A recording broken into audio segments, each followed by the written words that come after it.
Digital ವ್ಯಸನದಿಂದ ಹೊರಬನ್ನಿ. ಬದುಕು ಆನಂದಮಯವಾಗಿರುತ್ತದೆ. ಮನುಷ್ಯ ಇಂದು ಅತ್ಯಂತ ಹೆಚ್ಚಿನ ಸಮಯವನ್ನು ಡಿಜಿಟಲ್ ವಸ್ತುಗಳನ್ನು ಉಪಯೋಗಿಸುವುದರಲ್ಲಿ ಕಳೆಯುತ್ತಾನೆ. ಅವನು ತನ್ನ ಉದ್ಯೋಗದ ಕಾರಣದಿಂದಾಗಿ ಅಥವಾ ಮನೋರಂಜನೆಗಾಗಿ ದಿನದ ಹೆಚ್ಚಿನ ಸಮಯವನ್ನು ಸ್ಮಾರ್ಟ್ಫೋನ್, ಕಂಪ್ಯೂಟರ್, ಟಿವಿ ಮತ್ತು ಸಾಮಾಜಿಕ ಜಾಲತಾಣದಲ್ಲಿಯೇ ಕಳೆಯುತ್ತಿರುತ್ತಾನೆ. ಹಿಂದೆ ಅವನು ಓದುತ್ತಿದ್ದ ಪುಸ್ತಕವನ್ನು, ನೋಡುತ್ತಿದ್ದ ನಾಟಕವನ್ನು, ಕೇಳುತ್ತಿದ್ದ ಸಂಗೀತವನ್ನು, ಮಾಡುತ್ತಿದ್ದ ವ್ಯಾಪಾರವನ್ನು ಇಂದು ಅವನು ಮನೆಯಲ್ಲಿಯೇ ಕುಳಿತು ಸ್ಮಾರ್ಟ್ಫೋನ್ ಅಥವಾ ಕಂಪ್ಯೂಟರ್ ಮುಂದೆ ಮಾಡುತ್ತಿದ್ದಾನೆ. ಯಾವುದೇ ಒಂದು ಅಭ್ಯಾಸ ಅವಲಂಬನೆಯಾದಾಗ ಅದು ಅದರದೇ ಆದ ದುಷ್ಪರಿಣಾಮವನ್ನು ಬೀರುತ್ತದೆ. ಅದು ಮನುಷ್ಯನ ದೈಹಿಕ ಆರೋಗ್ಯ ಮಾತ್ರವಲ್ಲದೆ ಮಾನಸಿಕ ಆರೋಗ್ಯದ ಮೇಲೆಯೂ ಪರಿಣಾಮವನ್ನು ಬೀರುತ್ತದೆ. ಹೆಚ್ಚಿನವರಿಗೆ ತಾವು ಡಿಜಿಟಲ್ ಉಪಕರಣಗಳ ಮುಂದೆ ಮತ್ತು ಸಾಮಾಜಿಕ ಮಾಧ್ಯಮಗಳಲ್ಲಿ ದಿನದ ಎಷ್ಟು ಗಂಟೆಯನ್ನು ಕಳೆಯುತ್ತಿದ್ದೇವೆ ಎಂಬ ಅಂದಾಜು ಕೂಡ ಇರುವುದಿಲ್ಲ.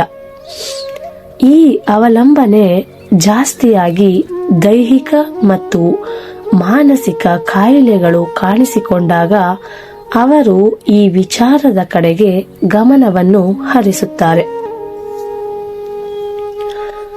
ಯಾವುದೇ ಆರೋಗ್ಯವಂತ ವ್ಯಕ್ತಿ ಮನೋರಂಜನೆಯ ದೃಷ್ಟಿಯಿಂದ ಡಿಜಿಟಲ್ ಉಪಕರಣಗಳನ್ನು ಮತ್ತು ಸಾಮಾಜಿಕ ಮಾಧ್ಯಮಗಳನ್ನು ದಿನದಲ್ಲಿ 2 ಗಂಟೆಗಳಿಗಿಂತ ಹೆಚ್ಚು ಕಾಲ ಬಳಸುವುದು ಸೂಕ್ತವಲ್ಲ.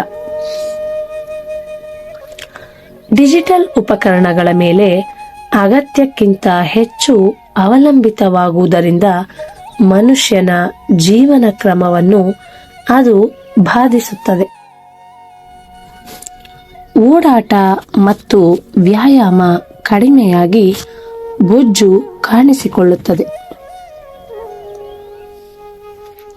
ಇದು ನಂತರದ ವರ್ಷಗಳಲ್ಲಿ ಅಧಿಕ ರಕ್ತದೊತ್ತಡ, ಮಧುಮೇಹ ಮತ್ತು ಹೃದಯ ಸಂಬಂಧಿ ಕಾಯಿಲೆಗಳಿಗೆ ಕಾರಣವಾಗಬಹುದು. ಹೆಚ್ಚಿನ ಕಾಲ ಡಿಜಿಟಲ್ ಉಪಕರಣಗಳ ಮುಂದೆ ಕುಳಿತುಕೊಂಡಾಗ ದೃಷ್ಟಿದೋಷದ ಸಮಸ್ಯೆಗಳು ಮತ್ತು ತಲೆನೋವು ಸಹ ಕಾಣಿಸಿಕೊಳ್ಳುತ್ತದೆ.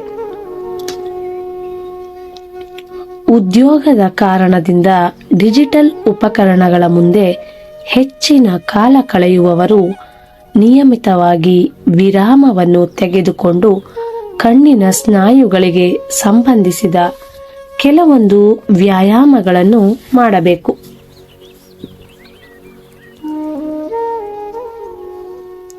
ತಮಗೆ ಬೆನ್ನು ನೋವು ಕಾಣಿಸಿಕೊಳ್ಳದಂತೆ ತಾವು ಕುಳಿತಿರುವ ಭಂಗಿಯ ಕಡೆಗೆ ಗಮನ ಹರಿಸುವುದು ಉತ್ತಮ. ಡಿಜಿಟಲ್ ಉಪಕರಣಗಳ ಜೊತೆ ಹೆಚ್ಚಿನ ಸಮಯ ಕಳೆಯುವುದು ಮಾನಸಿಕ ಆರೋಗ್ಯದ ಮೇಲೆ ಪ್ರಭಾವ ಬೀರಬಲ್ಲದು. ಈ ಉಪಕರಣಗಳನ್ನು ಹೆಚ್ಚು ಬಳಸುವವರಲ್ಲಿ ಖಿನ್ನತೆ, ಆತಂಕದ ಲಕ್ಷಣಗಳು ಹೆಚ್ಚಾಗಬಹುದು. ಡಿಜಿಟಲ್ ಅವಲಂಬನೆ ಹೆಚ್ಚಾಗುತ್ತಾ ಹೋದಂತೆ ಮುಖಾಮುಖಿ ಭೇಟಿಯಾಗಬಲ್ಲ ಸ್ನೇಹಿತರು ಮತ್ತು ಮನುಷ್ಯ ಸಂಬಂಧಗಳು ಕಡಿಮೆಯಾಗಬಹುದು. ಇದು ಮನುಷ್ಯನ ಮಾನಸಿಕ ಸಮತೋಲನದ ಮೇಲೆಯೂ ಪ್ರಭಾವವನ್ನು ಬೀರಬಹುದು. ಅಂತರ್ಜಾಲದಲ್ಲಿ ಜೂಜಾಡುವ ಚಟದಿಂದ ಹಿಡಿದು ಆನ್ಲೈನ್ ಮೋಸದ ಜಾಲಗಳ ತನಕ ಈ ವ್ಯಸನದ ಮನಸ್ಥಿತಿ ವಿಸ್ತಾರವಾಗಬಹುದು.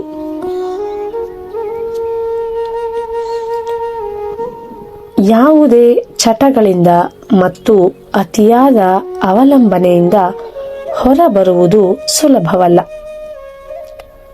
ಡಿಜಿಟಲ್ ಪ್ರಪಂಚ ಮನುಷ್ಯನ ಬದುಕನ್ನು ಕೆಟ್ಟ ರೀತಿಯಲ್ಲಿ ಪ್ರಭಾವಿಸುತ್ತದೆ ಎಂಬ ಅರಿವು ಮೂಡುವಾಗ ಹೆಚ್ಚಿನ ಸಂದರ್ಭದಲ್ಲಿ ತಡವಾಗಿರುತ್ತದೆ. ಈ ಸುಳಿಯಿಂದ ಹೊರಬರಲು ಶಿಸ್ತಿನ ಜೀವನ ಕ್ರಮಕ್ಕೆ ಮರಳುವ ಅಗತ್ಯವಿರುತ್ತದೆ. ನಿರ್ದಿಷ್ಟವಾದ ಸಮಯದಲ್ಲಿ ಮಾತ್ರ ಡಿಜಿಟಲ್ ಉಪಕರಣವನ್ನು ಬಳಸುವ ವೇಳಾಪಟ್ಟಿಯನ್ನು ತಯಾರಿಸಿಕೊಳ್ಳಬೇಕು.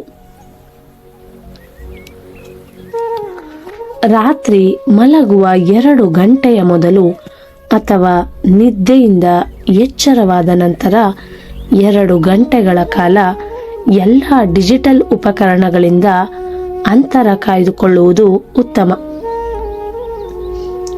ಉತ್ತಮವಾಗಿ ನಿದ್ದೆಗೆ ಜಾರಲು ಕೂಡ ಈ ಅಭ್ಯಾಸ ಸಹಾಯಕಾರಿಯಾಗಬಲ್ಲದು. ಡಿಜಿಟಲ್ ಉಪಕರಣಗಳಿಂದ ಅಂತರ ಕಾಯ್ದುಕೊಳ್ಳಲು ಮನುಷ್ಯ ಇತರ ಆರೋಗ್ಯಕರ ಹವ್ಯಾಸಗಳತ್ತ ವಾಲುವುದು ಹೆಚ್ಚಿನ ಲಾಭವನ್ನು ತರುತ್ತದೆ. ಪುಸ್ತಕಗಳು, ವ್ಯಾಯಾಮ ಮತ್ತು ಕ್ರೀಡೆಯು ಈ ಸಮಯವನ್ನು ಅತ್ಯಂತ ಹೆಚ್ಚು ಉಪಯುಕ್ತವಾಗಿ ತುಂಬಬಲ್ಲದು. ಇದರಿಂದ ಜೀವನ ಮಟ್ಟದ ಜೊತೆಗೆ ಆರೋಗ್ಯವೂ ಕೂಡ ಸುಧಾರಿಸುವುದು. ಡಿಜಿಟಲ್ ಉಪಕರಣಗಳಿಂದ ದೂರ ಹೋಗುವುದು ಮತ್ತು ಪರಿಸರದೊಂದಿಗೆ ಸಮಯ ಕಳೆಯುವುದು ಮನುಷ್ಯನ ಜೀವನ ಪ್ರೀತಿಯ ಜೊತೆಗೆ ಅವನ ಉತ್ಸಾಹವನ್ನು ಹೆಚ್ಚಿಸಬಲ್ಲದು. ಏಕಾಗ್ರತೆ ಮತ್ತು ಮಾನಸಿಕ ಸಮತೋಲನವನ್ನು ಹೆಚ್ಚಿಸುವಲ್ಲಿ ಕೂಡ ಇದು ಸಹಾಯಕಾರಿಯಾಗಬಲ್ಲದು. ಡಿಜಿಟಲ್ ಪ್ರಪಂಚದ ಅವಲಂಬನೆ ಕಡಿಮೆ ಮಾಡಿಕೊಳ್ಳಲು ತಮ್ಮ ಸ್ಮಾರ್ಟ್ಫೋನ್ ಅನ್ನು ನಿಶ್ಶಬ್ದದ ಮಾದರಿಯಲ್ಲಿ ಇಡುವುದರ ಜೊತೆಗೆ ತಮಗೆ ಅಗತ್ಯವಿಲ್ಲದ ವೆಬ್ಸೈಟುಗಳನ್ನು ಬ್ಲಾಕ್ ಮಾಡಬಹುದು.